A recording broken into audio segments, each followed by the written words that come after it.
ఫిబ్రవరికి మహాశివరాత్రి. మహాశివరాత్రి నాడు ప్రతి ఒక్క గుడిలో గాని చాలా వైభవంగా పూజా కార్యక్రమాలు జరుగుతుంది. చాలా వరకు శివ భక్తులు వ్రతం పెట్టుకుంటారు. అదేవిధంగా మార్నింగ్ లేకపోతే ఈవినింగ్ శివరాత్రి రోజు గుళ్ళకి వెళ్ళి అక్కడ అభిషేకం కార్యక్రమం పెట్టుకుంటారు. చాలా మంచి కార్యక్రమం జరుగుతుంది. కానీ నేను ప్రతి ఒక్క హిందూ భక్తులకి ఒక రిక్వెస్ట్ చేయాలనుకుంటున్నాను.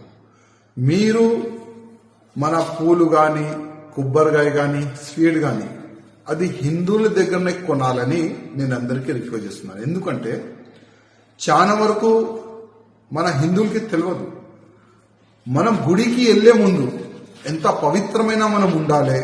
మనమైతే ఉంటాం, స్నానం చేస్తాం, మంచి భక్తి భావనతోని మనం ఉంటాం. కానీ మనం ఆ పూజా సామాన్ ఉంటుంది కదా, ఆ పూజా సామాగ్రి అది మంచిగా ఉందా, అది క్లీన్ ఉందా లేదా, దానిపైన మనం దృష్టి పెట్టాం.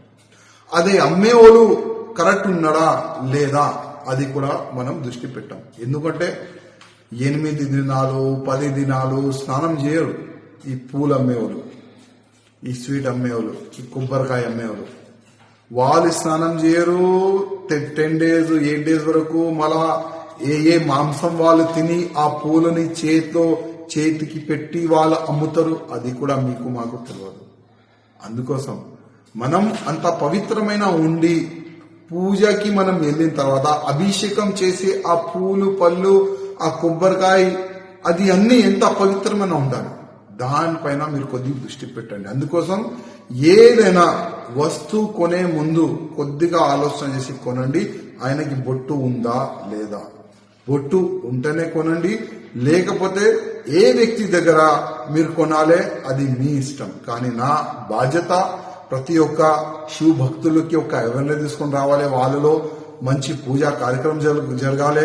మహాశివరాత్రి రోజు మీరు ఒక మంచి సంకల్పంతో ఉంటారు, గుడికి వెళ్తారు, పూజా కార్యక్రమం చేస్తారు. ఆ దేవుడు మీ పైన ఆశీర్వాదం పెట్టాలి. ఆ ఆశీర్వాదం మీకు రావాలంటే మనము పూజ కరెక్ట్ చేయాలి.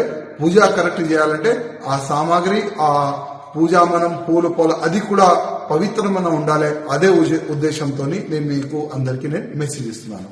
ఓం నమః శివాయ.